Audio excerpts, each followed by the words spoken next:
Welcome back to my channel अर्थशास्त्र की नगरी। सो गाइज, जैसे कि आपने थंबनेल के अंदर देख ही लिया है, जी हाँ, हम बात करने वाले हैं अकाउंट्स के टर्म 2 के वन शॉट के रिगार्डिंग। अगर भाई आपका भी कल अकाउंट्स का एग्जाम है और आपने कुछ भी नहीं पढ़ा है तो कानों में लगा लीजिए लीड और लेट जाइए पलंग पे, क्योंकि हम करने वाले हैं वन शॉट के अंदर अकाउंट्स के कंप्लीट न्यूमेरिकल की रिवीजन। इससे प्रीवियस वीडियो में मैंने आपको जो है complete sample paper, complete chapter wise सब कुछ मैंने आपको बता दिया है। आपसे बस एक ही रिक्वेस्ट है कि अगर आपने सभी चैप्टर्स का अगर आपने बेसिक नहीं पढ़ा है तो प्लीज़ पहले उस बेसिक वाली वीडियो को ज़रूर देख के आइएगा, अदरवाइज़ आपको यहाँ पे कुछ भी समझ में नहीं आने वाला है।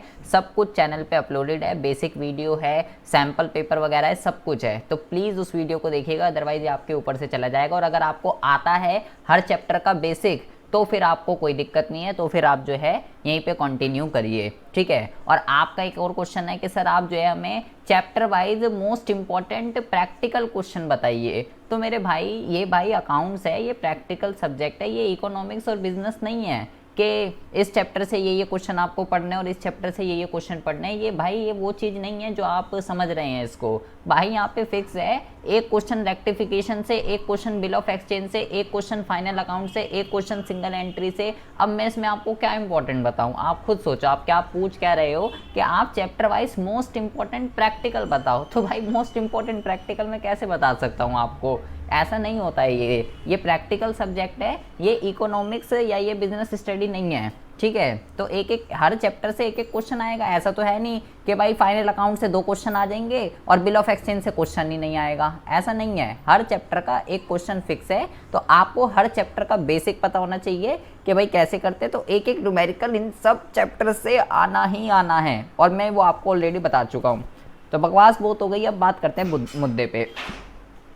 सबसे पहले जो मैंने यहाँ पे क्वेश्चन को लिया है, ये मैंने क्वेश्चन लिया है बिल ऑफ एक्सचेंज का, ठीक है। तो बहुत ही ज़्यादा ध्यान से सुनेंगे। बिल ऑफ एक्सचेंज के अंदर मैंने इस क्वेश्चन को इसलिए उठाया है क्योंकि इस टाइम मैंने इसके अंदर जितने भी क्वेश्चंस हैं ना, चाहे वो किसी भी चैप्टर्स के हों, मैंने इनके अंदर केवल उन्हीं क्वेश्चन को लिया है जिनके अंदर दम है। और ऐसे ही थीम के क्वेश्चंस आपके एग्जाम में आने की जो पॉसिबिलिटी है वो कहीं ज़्यादा है, ठीक है। तो यहाँ पे डिसऑनर भी हो रहा है, यहाँ इंडोर्समेंट भी हो रही है, यहाँ पे ड्रॉवर, ड्रॉई, इंडोर्सी तीनों हैं। तो इस टाइप के क्वेश्चन मुझे लगता है कि ऐसे एग्जाम में ज़्यादा आते हैं, इस वजह से मैंने इस क्वेश्चन को पुटअप किया है।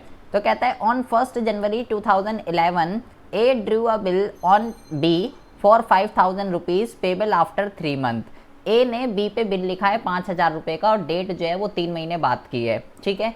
तो सबसे पहले तो जो है, पहले आपको ये पता होना चाहिए ड्रॉवर कौन है यहाँ पे और ड्रॉई कौन है। ए ड्रॉवर है, बी ड्रॉई है, ठीक है। तो यहाँ पे बेटा सेल की बात नहीं हो रही है कि ए ने बी को माल बेचा, तो जब सेल की बात नहीं हो रही है तो सेल वाली एंट्री नहीं करेंगे, डायरेक्ट 1 जनवरी की एंट्री करेंगे बिल लिखने की। तो बिल लिखने की क्या एंट्री होती है, मैंने आपको ऑलरेडी बता चुका है कि भाई B R debit to B. A के पास बिल आ जाएगा और बी को क्रेडिट कर देगा क्योंकि बी अब उसका जो है डेटर नहीं रहा, ठीक है। और पहले जब सेल करी होगी उसने तो क्या एंट्री करी होगी, बी डेबिट टू। पहले जब उसने सेल करी होगी तो सेल की एंट्री क्या होती है, सेल की जो एंट्री होती है वो होती है बी डेबिट टू सेल। तो ये एंट्री करी होगी उसने, लेकिन अभी सेल की यहाँ बात ही नहीं हो रही तो ये एंट्री करेंगे ही नहीं। फिर उसको बिल मिल गया तो इसलिए दूसरी एंट्री क्या करी, B R debit to B, B को क्रेडिट मार दिया क्योंकि अब वो उसका डेटर नहीं है, उसके पास जो है बिल रिसीवेबल आ चुका है, ठीक है। B accepted the bill and return to it A. यहाँ तक हमने जो है क्वेश्चन को कर लिया है। ये ए की बुक में एंट्री हो गई आपकी, सबसे पहली ए के पास बिल आ चुका है। और वहीं पे अगर हम बी की बात करें तो बी ने एक्सेप्टेंस दे दी, तो बी ने पहले परचेज करा होगा, तो परचेज की एंट्री क्या होती है, परचेज की एंट्री होती है परचेज डेबिट टू ए। लेकिन यहाँ परचेज की कोई बात नहीं हो रही तो ये एंट्री नहीं होगी। बी ने एक्सेप्टेंस दे दी तो एक्सेप्टेंस की एंट्री क्या होगी, ए डेबिट टू बी पी। ए अब उसका क्रेडिटर नहीं रहा और बी पी उसकी जो है लाइबिलिटी बन चुकी है। तो 1 तारीख को ए ये वाली एंट्री कर देगा और बी ये वाली एंट्री कर देगा। उसके बाद ये कहता है कि आफ्टर 10 डेज, आज से 10 दिन बाद, A endorse the bill to his creditor C. A ने इस बिल, अब उसके पास 4 ऑप्शन होते हैं ए के पास, या तो अपने पास ही रखे, या डिस्काउंट करा ले, या इंडोर्स करा ले, या सेंड फॉर कलेक्शन। तो उसने इंडोर्स कर दिया सी को। तो इंडोर्समेंट की एंट्री क्या होगी, सी डेबिट टू बी आर, उसके पास से बिल चला गया, पहले बिल उसके पास था, अब बिल उसके पास से चला गया, इसलिए क्रेडिट कर दिया। और सी को डेबिट क्यों कराए, क्योंकि सी ए का क्रेडिटर था, अब वो उसका क्रेडिटर नहीं रहा। और आज से 10 दिन बाद कराए, तो बेटा डेट का बहुत ज़्यादा ध्यान रखना है इस चैप्टर के अंदर। 1 से 10 दिन बाद कब होंगे, 11 जनवरी को जो है इसकी डेट हो जाएगी। ठीक है, तो इंडोर्सी अपनी बुक में क्या एंट्री करेगा, इंडोर्सी अपनी बुक में एंट्री करेगा बिल रिसीवेबल डेबिट टू ए, उसको बिल मिल गया और ए उसका अब डेटर नहीं रहा। और किस डेट को एंट्री करेगा, 11 तारीख को 5,000 रुपये से। उसके बाद क्या कहता है, उसके बाद क्या कहता है, उसके बाद बोलता है कि ऑन द ड्यू डेट, अब जब डेट आई, अब डेट कैसे कैसे निकालते हैं मेच्योरिटी डेट, उसके रिगार्डिंग हम बात करते हैं। द बिल वॉज डिसऑनर और and C paid 100 rupees as a noting charges. तो जब डेट आई तो बिल जिसके पास होता है उसी को नोटिंग चार्जेस पे करने होते हैं। फिलहाल अभी बिल जो है वो सी के पास है, तो ऐसी सिचुएशन में बिल डिसऑनर हो गया, तो डिसऑनर की एंट्री में ड्रॉवर की एंट्री मारेगा B debit to C, B उसका दोबारा से डेटर बन जाएगा, सी उसका दोबारा से क्रेडिटर बन जाएगा। और एंट्री होगी 5100 रुपये से, क्योंकि 100 रुपये नोटिंग चार्जेस के हो गए, 5000 रुपये बिल के और 100 रुपये नोटिंग चार्जेस के। वहीं पे बी क्या एंट्री मारेगा, मैं एंट्री आपको सारी बता चुका हूँ डिसऑनर की किस केस के अंदर क्या एंट्री होती है, तो आई होप आपने एंट्री को लर्न कर लिया होगा। तो एंट्री होगी BP debit to noting charges और डेबिट टू ए, क्योंकि ये हर्जाना कौन भरेगा 100 रुपये का, बी भरेगा, ए और सी का इससे कोई लेना देना नहीं है। तो ये एंट्री कर देगा सी अपनी बुक में और बी अपनी बुक में, और सी क्या एंट्री करेगा बेटा, सी एंट्री करेगा बिल डिसऑनर हो गया। ठीक है, तो ए उसका दोबारा से डेटर बन जाएगा कितने रुपए से, 5100 रुपये से, क्योंकि जो ये बेपी 5000 रुपये का और 100 रुपये उसी ने पे करे हैं कैश के, तो पे तो वही करेगा, लेकिन पे तो वही कर दिए उन्होंने कर दिए, लेकिन ए अब उसका डेटर कितने का बन गया, 5100 रुपये से। पहले सी को ए से केवल 5000 लेने थे, कि अब 5100 रुपये लेगा कि भाई 5000 तो बिल के, और ये जो 100 रुपये मैंने नोटिंग चार्जेस दिए ये भी दे, मेरी क्या गलती है, तूने बिल दिया था, वो बी ने डिसऑनर कर दिया, तो मैं क्यों इसका बिल अपने ऊपर फाड़ूं, मुझे पैसे दे मेरे जो गए हैं। तो ये 5100 रुपये से यहाँ एंट्री मार देगा, और इसका हर्जाना कौन भरेगा, इसका हर्जाना भरेगा बी। मैच्योरिटी डेट निकालेंगे कैसे, ये आपको पता होना चाहिए, मैच्योरिटी डेट निकालने के ऊपर क्वेश्चन आता है। तो यहाँ पे 4 अप्रैल को मैच्योरिटी डेट लिखी गई है, तो कैसे निकलती है बेटा ये डेट, 1 जनवरी को लिखा गया है प्लस 3 महीने के लिए लिखा गया है, तो भाई फरवरी हो गया पूरा का पूरा, मार्च हो गया पूरा का पूरा, और अप्रैल हो गया पूरा का पूरा। ठीक है, 3 महीने ये हो गए, यानी कि 1 अप्रैल और प्लस 3 दिन का ग्रेस पीरियड होता है, तो 4 अप्रैल को इसकी जो है मैच्योरिटी डेट आ जाएगी। तो इस तरीके से आप मैच्योरिटी डेट निकाल सकते हो, इस तरीके से आप इस पूरे क्वेश्चन को कर सकते हो। प्लीज़ डिसऑनर की एंट्री को पढ़ लीजिए, डिसऑनर की एंट्री के ऊपर क्वेश्चन एग्जाम में आएगा ही आएगा, आप प्रैक्टिस पेपर के अंदर भी देख चुके होंगे। ठीक है, इसलिए ही मैंने इस क्वेश्चन को दोबारा से पुटअप कर लिया है। डिसऑनर की एंट्री अच्छे से पढ़ जाइए, एक डिसऑनर की एंट्री, एक मैच्योरिटी डेट कैसे निकालते हैं, डिस्काउंट को किस तरीके से कैलकुलेट करते हैं, यही सब ऐसे आपको 3 से 4 नंबर तो ऐसे मिल जाएंगे अगर पॉइंट वाइज क्वेश्चन आ गया। कैसे ड्रॉवर की एंट्री हुई, कैसे ड्रॉई की एंट्री हुई, और कैसे इंडोर्सी अपनी बुक में एंट्री कर रहा है, ये सभी आपको बेटा तब समझ में आया होगा अगर आपने मेरी प्रीवियस वीडियो सिस्टमेटिक वे से आप देखते हुए आ रहे हो, आपने एक भी वीडियो को मेरी छोड़ा नहीं है। तो इस टाइप का क्वेश्चन बिल ऑफ एक्सचेंज का आपका बनता है। अब हम बात करते हैं बेटा दूसरे क्वेश्चन के रिगार्डिंग, दूसरे चैप्टर के रिगार्डिंग, जो कि बहुत ही तगड़ा चैप्टर है। इसको कहते हैं rectification of error. Guaranteed question है, एक क्वेश्चन एग्जाम में रेक्टिफिकेशन ऑफ एरर का जो है वो आएगा ही आएगा। ठीक है, तो कैसे कैसे क्वेश्चंस बनते हैं मैं ऑलरेडी आपको इसकी ट्रिक बता चुका हूँ कि कैसे आप इसको करना है। कह रहा है pass the necessary journal entry to rectify the following error and detected during preparation of the trial balance, जो कि ट्रायल बैलेंस बनाते समय हमको पता चला है। तो पहले कह रहा है purchase book is undercast bye 1000 rupees, purchase book is undercast bye 1000 rupees. तो 1000 रुपीज़ से परचेज बुक अंडरकास्ट है, मतलब कम रिकॉर्ड की गई है। तो परचेज का अमाउंट कैसा होता है, परचेज का अमाउंट जो है बेटा डेबिट होता है, तो अगर अंडरकास्ट है तो भाई और कर दूंगा 100 रुपीज़ से, क्या कर दूंगा 100 रुपीज़ से परचेज बुक को और कर दूंगा, purchase debit to suspense account, और 1000 रुपये से एंट्री हो जाएगी। अब आप बोलोगे कि भाई आपने सस्पेंस अकाउंट कैसे खोल दिया, पता कैसे चलेगा सस्पेंस अकाउंट खोलना है, तो बेटा या तो यहाँ हेडिंग में मेंशन होता है कि यूजिंग सस्पेंस अकाउंट, और पहली बात तो उसने यहाँ पे बोल दिया कि ट्रायल बैलेंस बनाते समय हमें पता चला है, मतलब कि हम पहले तो नहीं पता चला ना, तो सस्पेंस अकाउंट तो यहाँ पे बनेगा ही बनेगा। ठीक है, तो यहाँ पे ऊपर पता चल जाएगा आपको, वैसे तो क्वेश्चन में लिखा रहेगा जहाँ जहाँ जरूरी है वहाँ वहाँ सस्पेंस अकाउंट ओपन कीजिए। ये क्वेश्चन बेटा मैंने इसलिए लिया है क्योंकि इसमें बहुत ही अच्छी रेक्टिफिकेशन ऑफ एरर है। इस टाइप के क्वेश्चन मेरे को बहुत ज़्यादा लगता है कि एग्जाम में आते हैं। इस टाइप का ओवरकास्ट भी हो सकती है, अंडरकास्ट भी हो सकती है। ये बेटा बहुत ही अच्छे से पढ़ के जाइएगा, ये बहुत ही इंपॉर्टेंट है, ठीक है। यहाँ पे क्या लिखा हुआ है, इस टाइप की रेक्टिफिकेशन एग्जाम में आएगी। यहाँ पे लिखा हुआ है wages paid for construction of office की कंस्ट्रक्शन की वेजेस पे करी थी, लेकिन हमने उसको वेजेस अकाउंट में चढ़ा दिया 20,000 रुपये। मतलब जो हमारी नॉर्मल वेजेस है हमने उसको वहाँ पे डेबिट कर दिया, जबकि था वो काम किस चीज़ का, था वो काम हमारा ऑफिस की वेजेस का। तो ऑफिस की वेजेस और हमारे ऑफिस के कंस्ट्रक्शन की वेजेस और हमारे ऑफिस की वेजेस, हमने काम कराया था कंस्ट्रक्शन का, उसकी जो वेजेस थी वो हमने ऑफिस की वेजेस के साथ जोड़ दी। ऑफिस के वेजेस को हमने गलती से डेबिट मार दिया। तो भाई सिंपल सी बात है, अगर हमने ऑफिस के वेजेस को गलती से डेबिट मार दिया तो हमें क्या करना पड़ेगा, उसको क्रेडिट कर दो। वो गलती से डेबिट हो गया, और होना क्या चाहिए था, बिल्डिंग डेबिट होनी चाहिए थी, क्योंकि काम तो हमने उसका कराया था। तो 20,000 रुपये 20,000 रुपये। इस टाइप की बेटा एडजस्टमेंट एग्जाम में आएगी। ये बहुत ही अच्छे से पढ़िएगा। ऐसा एक सेम मशीन का भी क्वेश्चन आता है कि मशीन के लिए वेजेस को पे किया था और हमने इसको यहाँ पे चढ़ा दिया। तो ये ध्यान रखिएगा, इसलिए मैंने इसको लिया है यहाँ पे। A credit sale of goods 1200 रुपये टू रमेश को 1200 रुपये का माल बेचा, has been wrongly passed through the purchase book. हमने उसको गलती से परचेज बुक में चढ़ा दिया। रमेश को उधार माल बेचा, क्या एंट्री होनी चाहिए थी, एंट्री होनी चाहिए थी रमेश डेबिट टू सेल, ठीक है। और हमने क्या कर दिया, हमने उसको परचेज बुक में चढ़ा दिया। हमने सोचा परचेज डेबिट टू रमेश। अब ये बहुत ही अच्छा क्वेश्चन है। देखिए ये आ गया 1200 रुपये, ये 1200 रुपये, और ये आ गया 1200 रुपये, और ये आ गया 1200 रुपये, ठीक है।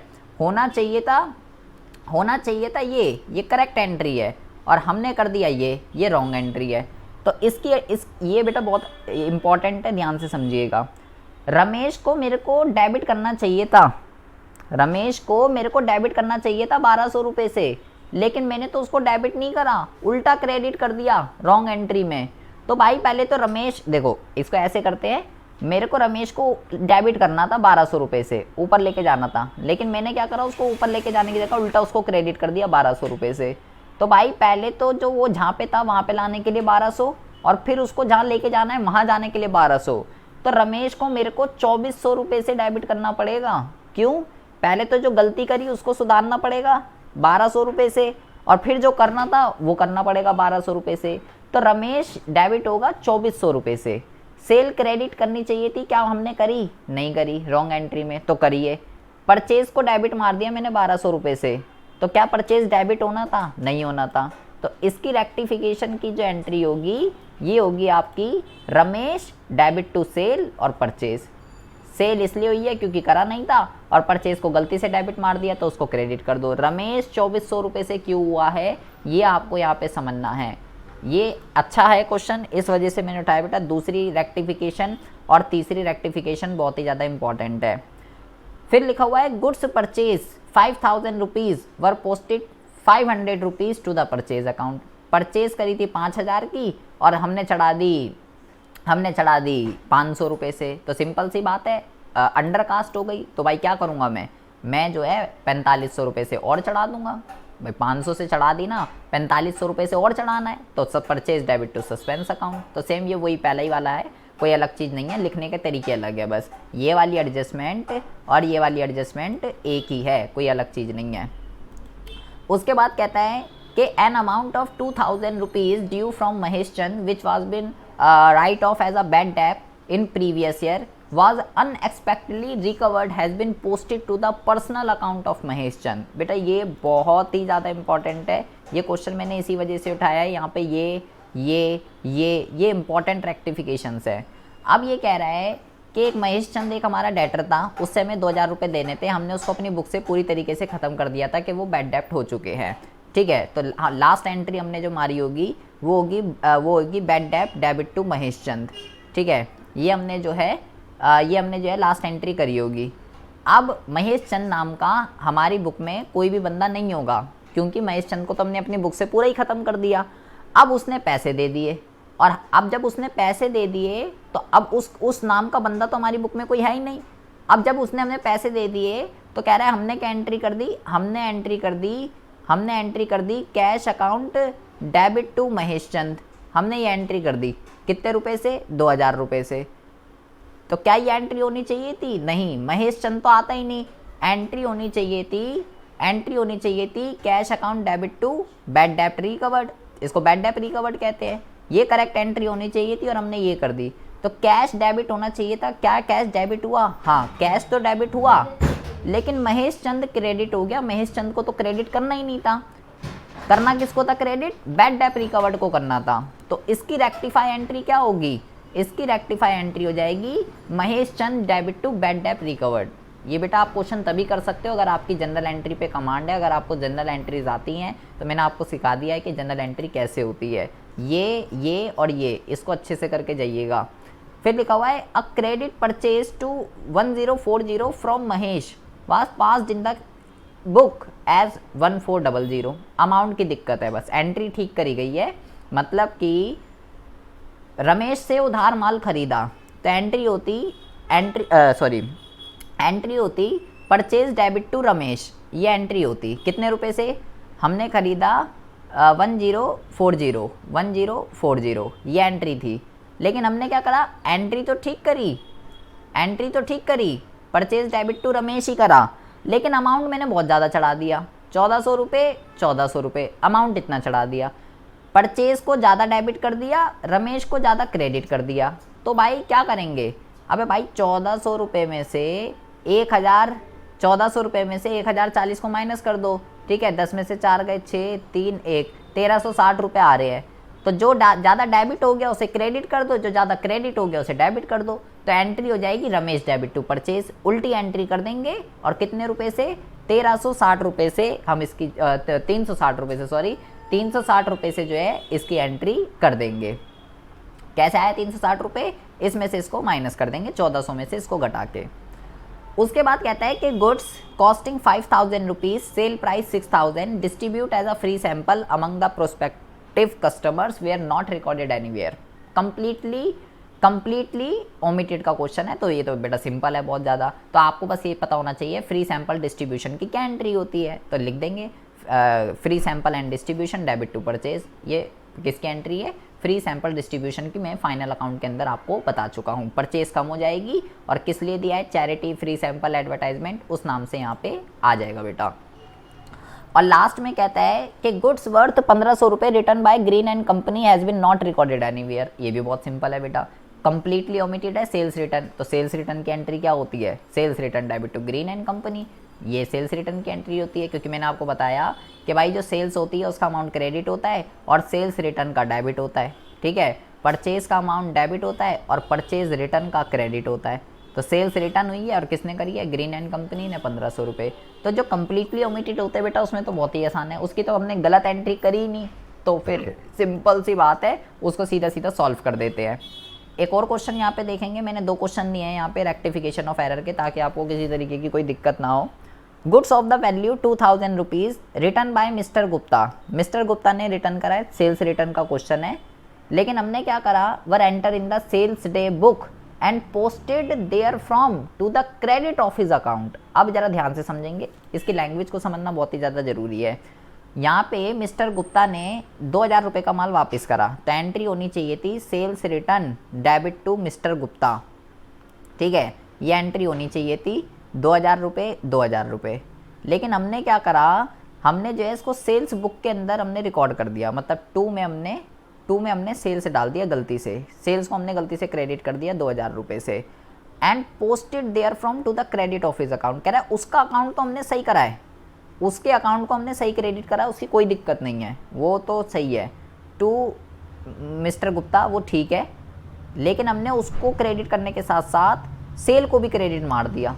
तो क्या करेंगे भाई? वो गलती से क्रेडिट हो गया, सेल वो तो होना नहीं था, सेल को डेबिट करेंगे। सेल्स रिटर्न डेबिट होना था, क्या किया? नहीं किया। तो भाई क्या होगा? सेल्स रिटर्न भी डेबिट होगा, सेल्स भी डेबिट होगा और 2 में सस्पेंस अकाउंट आ जाएगा। उसकी लैंग्वेज को समझना बहुत ही ज़्यादा ज़रूरी है। गुड्स वर्थ 1500 रुपये bought by proprietor for his personal use without any payment being made as yet was wrongly entered in the purchase book. उसने ड्राइंग करी थी और हमने गलती से परचेज बुक में चढ़ा दी। तो ड्राइंग की एंट्री पहले तो आपको पता होनी चाहिए। ड्राइंग की एंट्री होती है ड्राइंग डेबिट टू परचेज, उनने गुड्स निकाले हैं और हमने क्या कर दिया, हमने उसको गलती से परचेज बुक में चढ़ा दिया, परचेज को हमने जो है डेबिट मार दिया। तो परचेज होना चाहिए था क्रेडिट, लेकिन हमने क्या कर दिया, हमने गलती से डेबिट मार दिया। तो यहाँ पे जो है कितने रुपए से, 1500 रुपये से। तो भाई जिसको जो गलती से डेबिट हो गया, उसको क्रेडिट कर देंगे और जिसको डेबिट करना था उसको डेबिट कर देंगे 1500 रुपये से। इसके साथ साथ अ चेक ऑफ 500 रुपये receive from Ashok was dishonour and has been posted to the debit of sales return account. कह रहा है कि अशोक से एक चेक मिला था, वो डिसऑनर हो चुका है और हमने गलती से उसको सेल्स रिटर्न अकाउंट में क्या कर दिया, पोस्ट कर दिया। तो सेल्स रिटर्न का कैसा होता है अमाउंट, आप खुद सोचो, डेबिट होता है ना, तो गलती से पोस्ट कर दिया। तो भाई सेल्स रिटर्न को क्या कर दो, सेल्स रिटर्न को क्रेडिट कर दो और अशोक दोबारा से हमारा डेटर बन जाएगा। भाई उसने हमें चेक दिया था तो सिंपल सी बात है, उससे हमें पैसे लेने होंगे, वो हमारा डेटर होगा। अब वो चेक डिसऑनर हो गया तो उससे मुझे फिर से पैसे लेने हैं, तो अशोक डेबिट हो जाएगा और सेल्स रिटर्न गलती से डेबिट हो गया था तो उसको क्रेडिट कर दो। उसके बाद कह रहा है the total of 1 page of the sales book was carry forward of the next page as 680 instead of 860। बेटा आपको ध्यान रखना है, इतना होना चाहिए था। इंस्टेड ऑफ के बाद जो अमाउंट लिखा होता है इसका मतलब है इतना होना चाहिए था और हमने इतना कर दिया। किसका, सेल्स बुक का। तो सेल्स का अमाउंट कैसा होता है, क्रेडिट होता है। तो हमें 860 से चढ़ाना था नेक्स्ट पेज पे, लेकिन हमने उसको 680 लिख दिया, तो कम क्रेडिट कर दिया। तो 860 में से पहले तो 680 को घटाओ, तो 16 में से 8 गए, 180 रुपये हमने जो है कम क्रेडिट करे हैं, तो 180 रुपये हम और क्रेडिट कर देंगे सेल्स के अंदर। तो इस टाइप के क्वेश्चन बेटा आते हैं, ये भी चौथी बहुत इंपॉर्टेंट है। और कह रहा है an item of 500 rupees relating to the prepaid insurance account was omitted to be brought forward from the previous year book. Prepaid की क्या एंट्री होती है बेटा, प्रीपेड की एंट्री होती है prepaid insurance debit to insurance, वो हमने ओमिटेड हो गए, भूल गए उसको रिकॉर्ड करना, तो इसलिए यहाँ पे जो है सेम एंट्री हम पास आउट कर देंगे। तो बेटा यहाँ पे मैंने दो क्वेश्चन लिए थे, आई होप आपको जो है बहुत ही अच्छे से समझ में आ गए होंगे कि भाई कैसे बिल ऑफ एक्सचेंज के क्वेश्चनों को सॉल्व किया जाता है, कैसे क्या कहते हैं, कैसे रेक्टिफिकेशन ऑफ एरर होगा। पहले गलत एंट्री को पास कीजिए, फिर सही एंट्री को पास कीजिए और फिर जो है रेक्टिफाई एंट्री कीजिए। उसकी बात को पकड़ना बहुत ही ज़्यादा ज़रूरी है। रेक्टिफिकेशन केवल तभी हो सकता है अगर आपकी जनरल एंट्री पे कमांड है, और बिल ऑफ एक्सचेंज तभी हो सकता है अगर आपको सारी जनरल एंट्रीज याद है, अदरवाइज इसका कोई भी तोड़ नहीं है।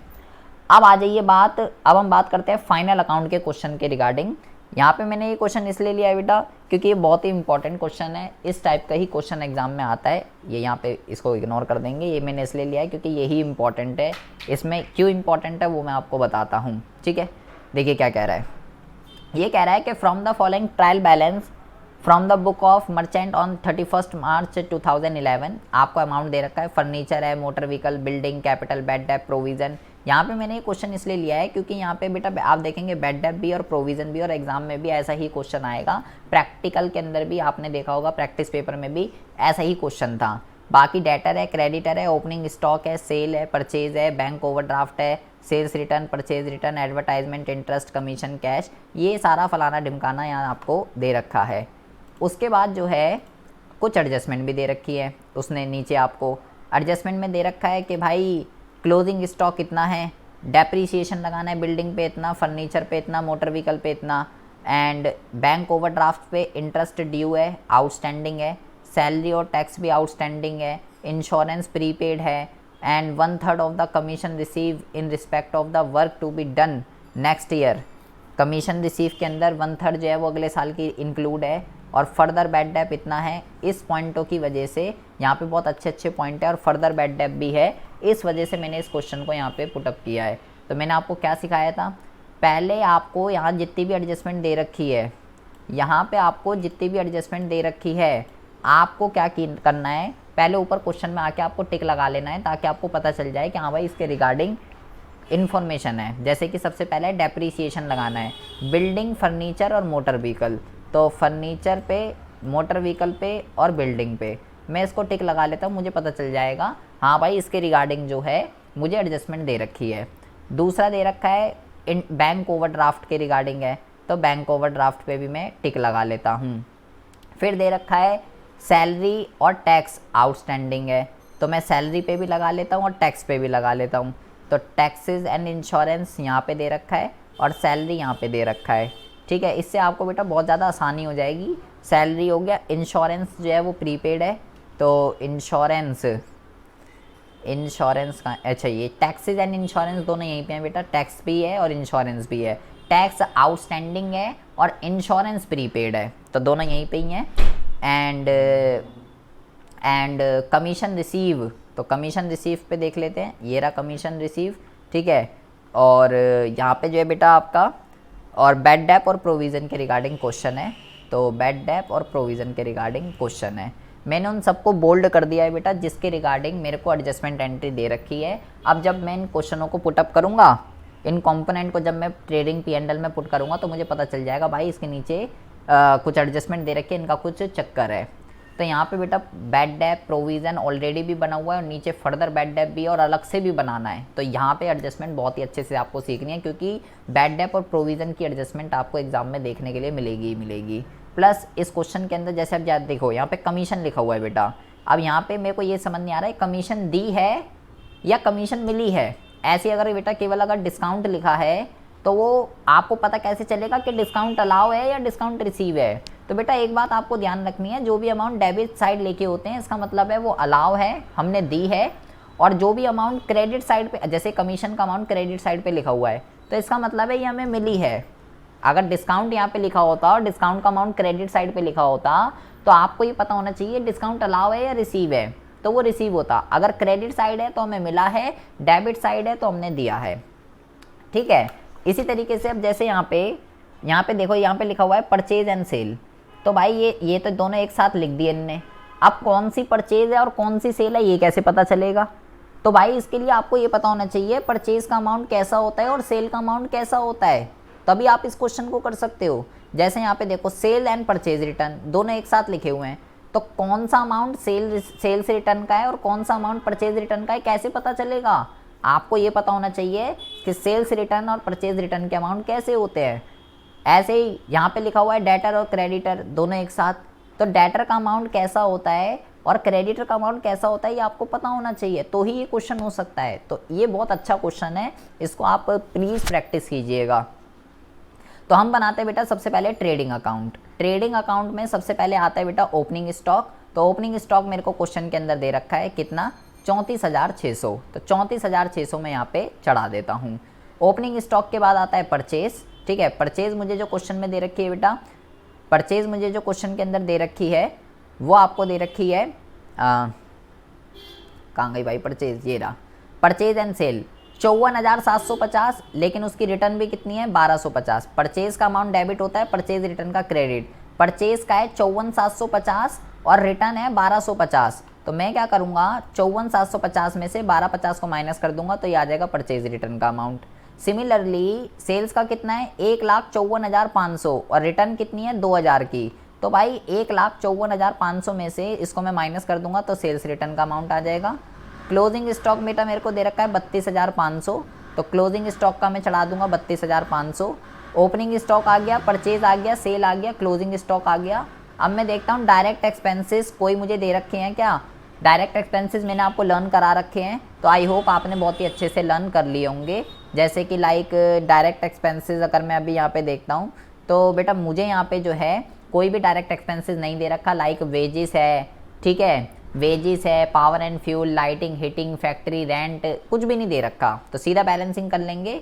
इस तरफ की बैलेंसिंग कम आ रही है, इधर की तो आ रही है 1,85,000 और इधर की कम आ रही है, तो इधर की जितनी भी कम आ रही है वो बेटा क्या हो जाएगा ग्रॉस प्रॉफिट, और ये आपका ट्रेडिंग अकाउंट बन जाएगा पूरा। ठीक है, इसने एक ही साथ बना रखा है, आप अलग अलग करके बना सकते हो, कोई दिक्कत वाली बात नहीं है। उसके बाद क्या होता है बेटा, उसके बाद जो ये ग्रॉस प्रॉफिट आया है ये P&L में ट्रांसफ़र होकर इधर आ जाता है। ठीक है, तो कितना आया है 96,900, तो हमने ये यहाँ पे चढ़ा दिया। अब P&L अकाउंट के अंदर हमें क्या करना है, debit all expenses and losses and credit all income and gain. सबसे पहले ग्रॉस प्रॉफिट चढ़ा दिया, क्रेडिट साइड क्रॉस एंट्री करके अलग अलग बनाना है आपको, एक साथ नहीं बनाना है बेटा, ठीक है। उसके बाद क्या करना है, उसके बाद आपको जो है सारे के सारे एक्सपेंसेस देखने हैं, सारे के सारे लॉसेस देखने हैं। तो कैसे मैंने आपको बताया था, एक्सपेंसेस वर्ड के आगे बेटा किसी भी वर्ड के साथ एक्सपेंस लिखा हो, पेड लिखा हो, फीस लिखा हो, अलाउ लिखा हो, ये सब एक्सपेंसेस हैं। तो देखिए जैसे जैसे ये लिखा हुआ है सैलरी, हम नीचे चलो ऊपर से ही देख लेते हैं, चलो नीचे से ही देख लेते हैं। पहले लिखा हुआ है सैलरी, सैलरी कितना लिखा हुआ है बेटा 33,000 रुपये, लेकिन मैंने इसको बोल्ड कर रखा है तो मैं समझ गया इसके रिगार्डिंग तो कुछ एडजस्टमेंट है नीचे। पहले एडजस्टमेंट देखता हूँ। कह रहा था भाई सैलरी 3,000 रुपये आउटस्टैंडिंग है, तो बेटा जब मैं सैलरी को डालूंगा 33,000 और 3,000 रुपये आउटस्टैंडिंग, तो टोटल कितनी आ जाएगी बेटा 36,000 रुपये आ जाएगी। तो कितना आसान हो गया, मुझे देखने की कोई एडजस्टमेंट छूटेगी भी नहीं और हो जाएगा पूरा का पूरा क्वेश्चन।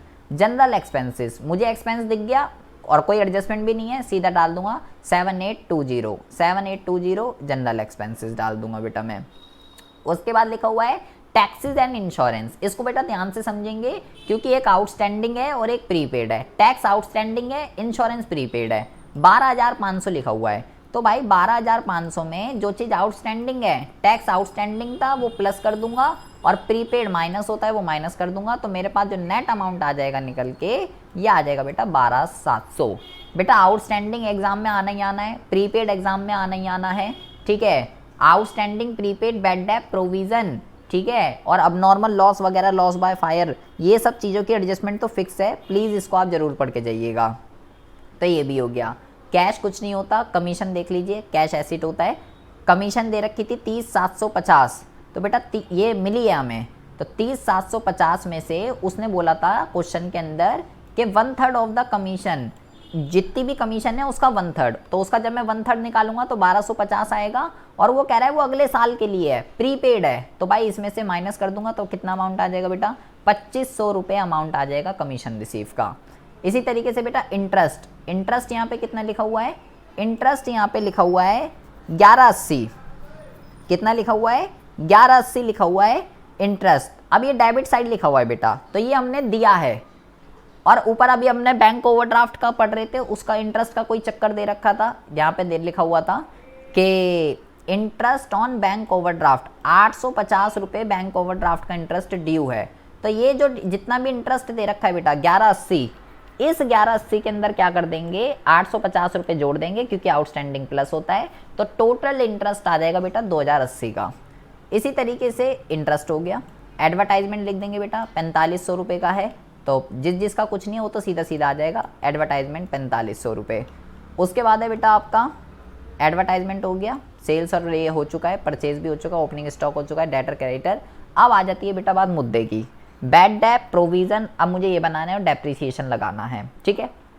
तो बेटा ये किस तरीके से होगा, अब हमें मुद्दा करना है बैड डेट और उसका। देखिए क्या कह रहा है, फर्दर बैड डेट पे बेटा 1000 रुपये के और प्रोविजन बनाना है 5% का। तो किस तरीके से की जाएगी, बहुत ही ज़्यादा ध्यान से समझेंगे बेटा, इसी के लिए ही मैंने इस क्वेश्चन को पुटअप किया है। पहले आप देखो बेटा डेटर कितने के हैं, डेटर जो है आपके पास, डेटर जो हैं आपके पास ये है बेटा 38,000 रुपये के। कितने हैं 38,000 रुपये के आपके पास डेटर हैं। फिर मैंने आपको ये बताया था कि अगर एडजस्टमेंट के अंदर आपको फर्दर बैड डेट दिखे तो उसको माइनस कर दिए भाई, तो मेरे को तो दिख रहे हैं बैड डेट जो इसके अंदर होते हैं ट्रायल बैलेंस के, वो नहीं, ये वाला नहीं माइनस करूंगा, ये तो ऑलरेडी एडजस्ट हुए हुए हैं, एडिशनल में जो है उसको माइनस करूंगा। तो कितना आ जाएगा बेटा, ये आ जाएगा 37,000 रुपये। अब जो मेरे को बनाना है इस अमाउंट पे जो प्रोविज़न बनाना है 5% का, फर्दर बैड डेट माइनस करने के बाद जो अमाउंट आता है उस पर प्रोविज़न चार्ज किया जाता है। तो प्रोविज़न फॉर डाउटफुल डेट 5% बनाना है बेटा, तो 37,000 का 5% में निकाल लेता हूँ, कितना होता है बेटा 37,000 का 5% जब आप निकालोगे तो ये आएगा 1850। इतना मुझे बनाना है, इतना मुझे बनाना है। और अब बहुत ही ज़्यादा ध्यान से सुनेंगे, बहुत ही ज़्यादा ध्यान से, मुझे इतना बनाना है, ठीक है। और जबकि मेरे पास प्रोविज़न ऑलरेडी कितना बना हुआ है 2000 का, ओल्ड प्रोविज़न कितना है, ओल्ड प्रोविज़न जो है वो 2000 रुपये का है। अब ये वाला केस समझिए, मैंने आपको ये बोला था, अब मैं कंपैरिजन करूँगा, मुझे ज़रूरत है 1850 की और मेरे पास 2000 रुपये का बना हुआ है प्रोविज़न। तो भाई कितना फालतू बना हुआ है, कितना फालतू बना हुआ है, 150 रुपये का प्रोविज़न मेरा फालतू बना हुआ है। मतलब मेरे को तो इतनी ज़रूरत भी नहीं है, 150 रुपये का फालतू बना हुआ है। तो अगर बेटा, एक मिनट रुकिए ज़रा, एक मिनट रुकिए। Write off further bad debt 1000 rupees for doubtful debt and provision is to be made equal to 5% on debtor. एक मिनट रुकिए, कहाँ गए डेटर भाई, डेटर, सॉरी बेटा, एक मिनट रुकेंगे। 38,000, एक मिनट रुको ज़रा। डेटर जो है 38,000 के हैं, ठीक है। और फर्दर बैड डेट कितना है, फर्दर बैड डेट जो है वो 1000 रुपये है। Write off further bad debt this is to be equal to 5% on debtor. अच्छा, 38,000 1250 बैड डेटर जो हैं ये हैं 38,000 के, माइनस 1000 रुपये माइनस करेंगे, ये आ जाएगा 37,000 रुपये, ठीक है। और 37,000 का 5% प्रोविज़न बनाना है, 1850, एक मिनट रुको यार, ठीक है बेटा, हम बिल्कुल सही कर रहे थे। 150 रुपये का फालतू बना हुआ है, ठीक है। इसने जो एडजस्टमेंट करी है इसकी तरह नहीं देखेंगे हम क्या करेंगे, हम अपना करेंगे। यहाँ पे देख लो, हमने सही निकाला है। 38,000 का है, 1000 रुपये फर्दर है, 1850 का न्यू बनाना है और 2000 का बना हुआ है, 150 रुपये का फालतू आ रहा है। तो हम क्या करेंगे, मैं आपको अपनी एडजस्ट, जैसे मैंने सिखाया था, हमने बिल्कुल ठीक करा है। जो अब ज़्यादा बना हुआ है तो हम यहाँ लिखेंगे बाय प्रोविज़न फॉर डाउटफुल डेब्ट, कितना आएगा यहाँ पे 150 रुपये यहाँ डाल देंगे। और सिर्फ बैड डेब्ट 1250 और बैड डेब्ट 1250 और फर्दर बैड डेब्ट 1000, यहाँ पे हम डाल देंगे 2250 रुपये। यहाँ पे टोटल बैड डेब्ट आ जाएगा और यहाँ पे जो प्रोविज़न है जो एक्स्ट्रा बना हुआ है वो यहाँ पे आ जाएगा। अमाउंट बिल्कुल सेम आएगा, कोई दिक्कत नहीं है, नेट प्रॉफिट उतना ही आएगा जितना यहाँ पे आ रहा है। प्रोविज़न की ट्रीटमेंट आप दो तरीके से कर सकते हो, एक इस तरीके से जो इसने की गई है, ठीक है, ये आपको समझ में नहीं आने की है, ठीक है। इस वजह से मैंने आपको ये वाली समझा रहा हूँ, जो जैसे मैं आपको बताता हूँ। बैड डेब्ट 1250 पहले का था, 1000 रुपये ऑलरेडी बना, 1000 रुपये और आए तो टोटल 2250 बैड डेब्ट डाल देंगे। और प्रोविज़न का क्या करा, प्रोविज़न मुझे 1850 की ज़रूरत है, 2000 का फालतू बना हुआ है, तो 2000 का मुझे जो है बना हुआ है ऑलरेडी, 150 रुपये का फालतू बना हुआ है, तो जो फालतू बना हुआ है वो इधर आ जाएगा बेटा, ठीक है। तो इस तरीके से इसकी एडजस्टमेंट कर सकते हो, या आप इसकी तरह करना चाहते हो तो इसकी तरह भी कर सकते हो, कोई दिक्कत वाली बात नहीं है। तो बेटा ये बहुत ही ज़्यादा इंपॉर्टेंट है, बहुत ही ज़्यादा। देख लीजिए, मैं ही कंफ्यूज हो रहा हूँ तो आप तो हो गए ही होगे। वो तो मैं इसको देख के हो गया कि भाई ये क्या कर दिया इनने, तो मैंने जब नीचे देखा कि अच्छा यहाँ तो ठीक है, तो ये बेटा बहुत ही अच्छे से कर लीजिएगा, ये एग्ज़ाम में आएगा ही आएगा। और लास्ट कहता है बैड डेब्ट हो गया, प्रोविज़न हो गया, अब बाकी सब कुछ चीज़ें हो चुकी है। अब हम क्या करते हैं, डेप्रीसिएशन और लगाना है, देख लेते हैं कितना कितना।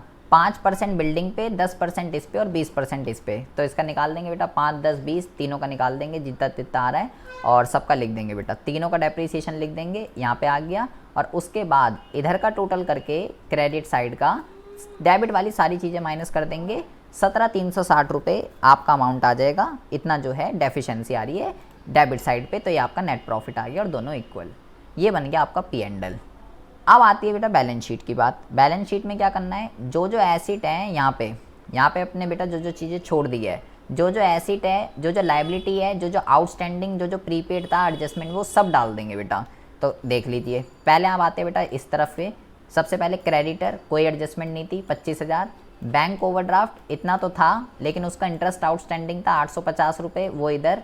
आउटस्टैंडिंग टैक्सेस हैं इतने 1250, आउटस्टैंडिंग सैलरी है इतनी, क्योंकि नहीं दी हमने आउटस्टैंडिंग सारी, और कमीशन रिसीव इन एडवांस जो अगले साल की रिसीव हो गई थी 1250।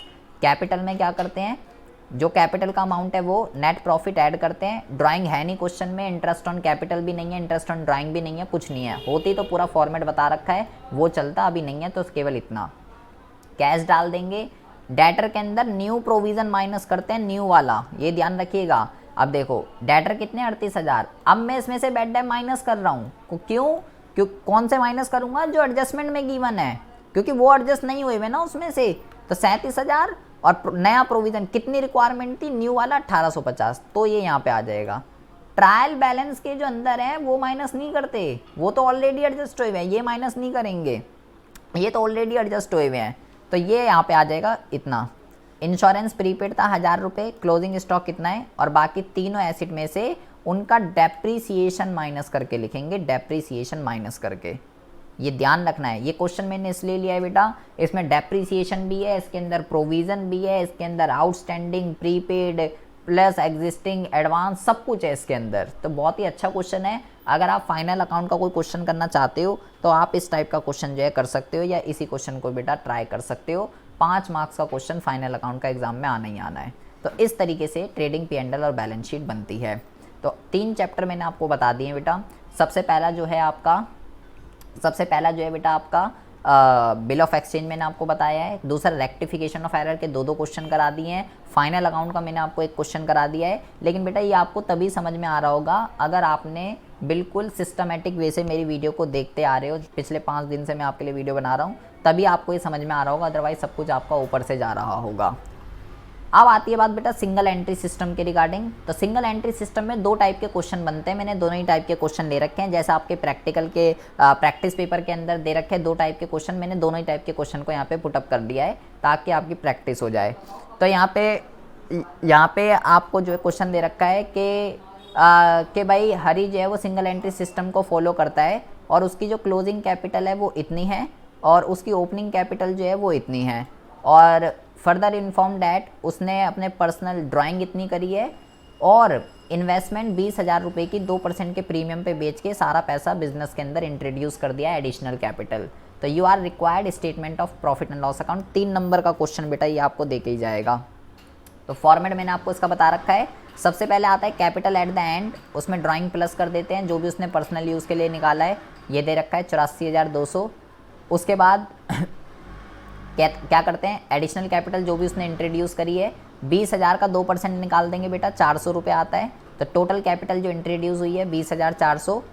उसके बाद जो अमाउंट निकल के आता है उसको एडजस्टेड कैपिटल कहते हैं। उसमें से ओपनिंग कैपिटल को माइनस कर देते हैं। जो अमाउंट आता है उसको हम क्या कहते हैं बेटा, उसको हम कहते हैं net profit for the year. तो बेटा ये मैं आपको ऑलरेडी करा चुका हूँ, इसलिए मैं ज़्यादा यहाँ पे वो नहीं कर रहा हूँ। फॉर्मेट वगैरह आपको सब कुछ ऑलरेडी बता रखा है। ये बहुत ही हलवा क्वेश्चन है जो आपको 3 नंबर देके जाएगा। सिर्फ फॉर्मेट पता होना चाहिए। ओपनिंग, क्लोजिंग, एडिशनल, ड्राइंग सब कुछ क्वेश्चन के अंदर गिवन होगा, आपको सिर्फ फॉर्मेट में पुट करना है, 3 नंबर मिलेंगे। तो बहुत ही आसान क्वेश्चन है, प्लीज़ इसको ज़रा करके जाइएगा। या एक और प्रैक्टिकल निकले जा रहा है यार मुँह से, आपका जो है एक उसके अंदर क्वेश्चन है प्रैक्टिस पेपर के अंदर इस टाइप का, इसलिए मैंने इस क्वेश्चन को पुटअप करा है। इसके अंदर जो है क्या था, कह रहा है Kumaran and trader does not keep proper books of account, however he furnish the following particulars. 2010 की इन्फॉर्मेशन और 2011 की इन्फॉर्मेशन दे रखी है। 2010 में उसके पास कौन कौन से एसेट हैं, कौन कौन सी लाइबिलिटी है। 2011 में उसके पास कौन कौन से एसेट है और कौन कौन सी लाइबिलिटी है, ये यहाँ पे आपको दे रखा है।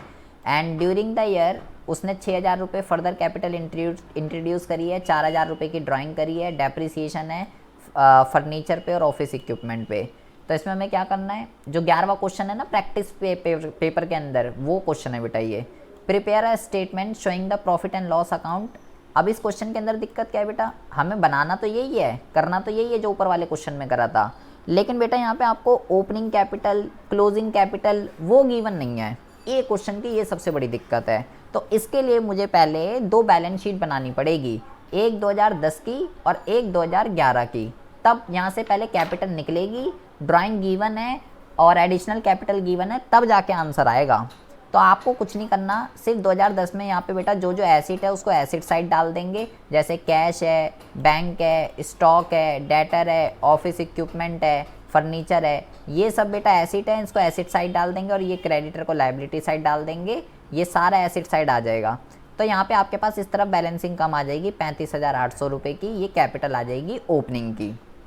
इसी तरीके से बेटा यहाँ पे भी सेम करेंगे, क्रेडिटर को छोड़ के सारा अमाउंट जो है क्रेडिटर को इधर डाल देंगे क्रेडिट साइड पे, लेकिन जब 2011 की बनाएंगे तो बहुत ही ज़्यादा ध्यान से समझना है। जब 2011 की बनाएंगे, 2011 की जब बनाएंगे करंट ईयर वाली, तो यहाँ पे बेटा आपको जो है डेप्रीसिएशन लगाना है 10% का फर्नीचर पे और इक्विपमेंट पे।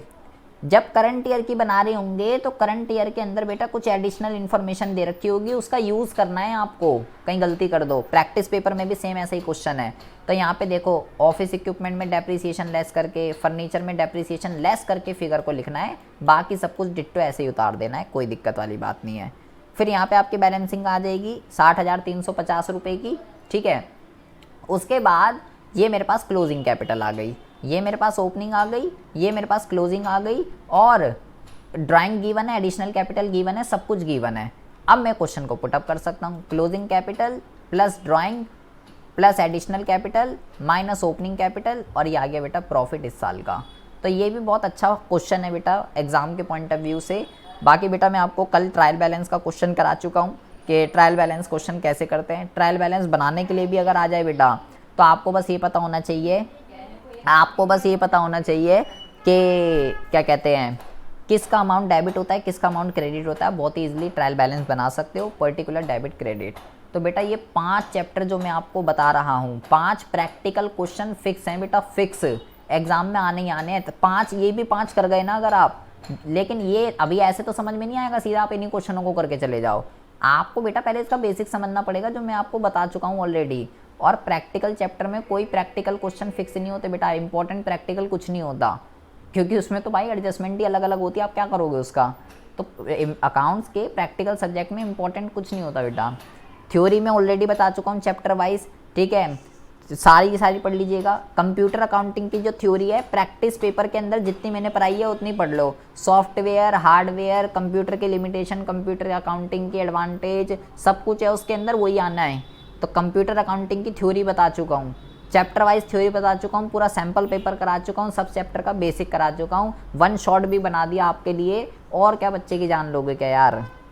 प्लीज़ इस वीडियो को ज़्यादा से ज़्यादा लाइक और अपने फ्रेंड्स में शेयर ज़रूर कीजिएगा जिनने अभी तक कुछ भी नहीं पढ़ा है। बाकी कल के पेपर के लिए आपको बेस्ट ऑफ लक, अच्छे से करके आइएगा, अच्छे से एग्ज़ाम दीजिएगा। मिलते हैं आपसे नेक्स्ट वीडियो में ऐसे इंटरेस्टिंग टॉपिक के साथ। तब तक के लिए have a good day, bye bye, take care.